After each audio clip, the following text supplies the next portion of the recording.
Ô, Ricardo, aproveitar que você está com a palavra, o ex-presidente Lula e pré-candidato às eleições agora de outubro, ficou em uma suíte, a suíte mais cara de um hotel de luxo em Brasília, diária, numa média aí de R$6.000. Espaço de luxo tem 2 quartos, 2 salas, uma cozinha completa, 2 banheiros, um lavabo e 2 halls. O PT diz que as despesas são pagas pelo partido. Sim, são pagas pelo partido, que vem de um fundo eleitoral que sai do meu, do seu, do nosso bolso. Júnior, vou dizer o quê?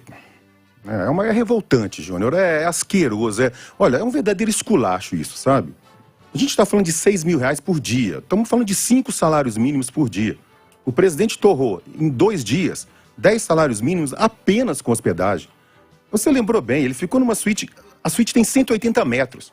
2 quartos, 2 banheiros, cozinha completa, mas tem uma sala de jantar para 8 convidados. Júnior, 180 metros, quantos metros tem um barraco padrão nas nossas favelas? Quantos metros tem um apartamento comum do programa Minha Casa Minha Vida? Quantos metros tem a calçada que o pessoal, a população que mora na rua dorme debaixo do viaduto? Ah, mas ele é ex-presidente, não pode ficar num hotel comum. Por que não? A gente tem um exemplo aqui do nosso lado. O governador do estado mais rico do Brasil mora num apartamento simples, alugado por ele mesmo. O governador Zema, ele anda de avião de carreira. Eu mesmo já cansei de encontrar com ele, entrando no avião com aquela mochilinha nas costas, assim. Não pega jatinho. Com o que ele economiza, ele ajuda até a pagar, por exemplo, os salários do funcionalismo em dia. Aliás, o ex-prefeito Alexandre Calil criticou, ele disse que isso não poderia ser uma proposta de governo pagar salários em dia. Como que não? Como é que o servidor sem salário vai pagar o aluguel? Como é que vai pagar condomínio, pagar a escola dos filhos? Mas esse é o problema, sabe? Político, quando economiza, Júnior e amigos que estão me ouvindo, parece que vira motivo de deboche. O bacana é meter a mão no caixa das empresas, é meter a mão na renda de quem trabalha e produz. Outro dia, a deputada estadual Laura Serrano, ela estava aqui na Assembleia dizendo que economizou, acho que 8 milhões em 3 anos de mandato, e o presidente da casa, o senhor Agostinho Patrus, fez troça dela. Ah, Ricardo, você está fazendo propaganda, está puxando o saco. Não, eu estou puxando o saco do meu bolso. Eu estou puxando o saco do bolso de 30 milhões de brasileiros que não têm o que comer. Eu estou puxando o saco de 70% das famílias que estão endividadas. 66 milhões de pessoas estão com o nome sujo. E os caras torrando milhões e milhões em motocicletas idiotas, em cartão corporativo com sigilo de 100 anos. O pior é que ainda tem gente que tem coragem de defender a criação ou até o aumento de mais impostos. Como se as grandes empresas e as grandes fortunas, porque falam isso, fossem as culpadas por essa tragédia que está aí. E não essas porcarias de governantes que sufocam o setor produtivo e esmagam os trabalhadores do país. Como se 40% do PIB, que é o que eles tiram da gente, não bastasse. É um saco sem fim. É insuportável isso. Olha, me desculpa, Júnior, desculpa, ouvintes, pelo desabafo, pela veemência, mas é muito duro de aguentar tudo isso. E aí, Malco, precisava disso tudo? E o que está por trás disso tem que ser conversado, sim, deixado às claras. É o uso do fundo eleitoral e do fundo partidário.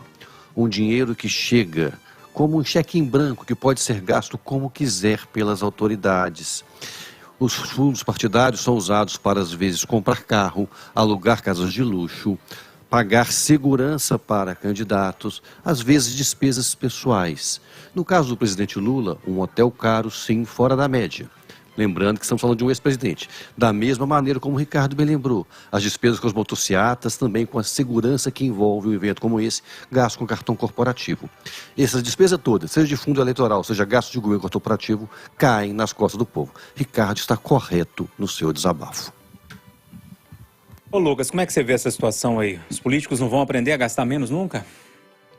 Pois é, Júnior, uma coisa é a segurança para os políticos, uma coisa é uma segurança para as autoridades, um ex-presidente. Outra coisa é usar dinheiro público, porque o dinheiro que vai para os partidos é um dinheiro do contribuinte, para viver uma vida luxuosa, viver em palácio praticamente, que os detalhes que esse hotel que o ex-presidente Lula ficou nos revelam, né? Não tem a menor necessidade disso, me parece mesmo a intenção de continuar vivendo uma vida ali como se fosse a monarquia, né? Parece que vai voltar nos tempos ali de quando as pessoas mandavam, existiam reis, imperadores, porque só pode ser isso. Acho que está tendo aí uma dissonância, falta muito bom senso para esse tipo de utilização de recurso público. Eu acho lamentável demais, ainda mais por se tratar do ex-presidente Lula, do Partido dos Trabalhadores, que deveria prezar muito melhor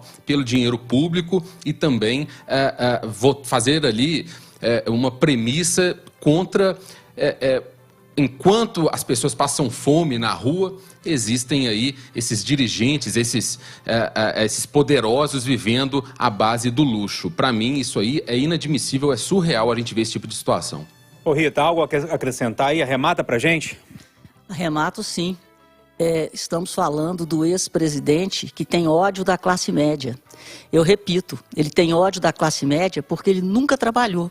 Ele saiu de representante sindical e foi direto para a monarquia do PT. Foi isso que o governador Zema encontrou no reinado do Pimentel. Então, o Partido dos Trabalhadores, ele não dá exemplo de austeridade. Então, nós temos que refletir, e quando o desabafo do Ricardo aí, ele desabafou como se, eu entendia, né, não sei, como se o PT representasse o poder. O PT ainda não está no poder. Então é hora de refletirmos sobre o tipo de austeridade, o tipo de gasto e o tipo de proposta que será feita ao Brasil. Quer dizer, nós vimos isso no passado, será que merecemos tanto retrocesso? O dinheiro público sendo usado dessa forma através do fundo eleitoral de um Partido dos Trabalhadores que... quando pode, né, ele se mostra uma verdadeira monarquia dos trabalhadores que fazem parte de um partido e não daqueles que querem, sim, fazer parte da classe média, trabalhar e ter um salário digno para ter acesso às coisas. Olha, eu vou fazer um adendo. Não é que eu estou falando como se o PT estivesse no poder já, porque não é só o PT. O PT talvez seja ainda pior porque ele se arvora como defensor dos trabalhadores e dos pobres. Mas qual que é a diferença que a gente encontra hoje em Brasília? Qual que é a diferença de motociata? Qual que é a diferença de comprar mansão com empréstimo subsidiário da Caixa? As coisas acontecem igual, tá tudo igual. O PT ele só fica mais evidente por causa disso, porque ele se vende como o defensor dos pobres trabalhadores. Isso me causa mais indignação do que o normal. Mas eu não vejo diferença nenhuma não, sabe? Eu acho que o poder é a mesma coisa aí. Olha o lucro das estatais, olha a gestão das coisas públicas e olha o superávit das contas do governo. E não tem desperdício de dinheiro nesse governo, Rita? Não torra dinheiro a esmo com motociata, com cartão corporativo, com viagem para Dubai, para lá e para cá? Todo poder é igual.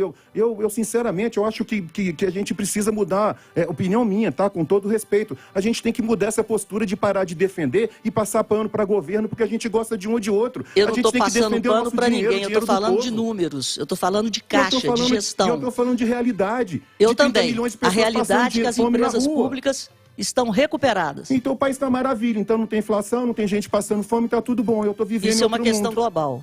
Acho que deu por hoje, né, pessoal? Ponto final no Conversa de Redação desta quinta-feira com o Ricardo Kertzmann, Lucas Ragazzi, Rita Mundim e Malco Camargo.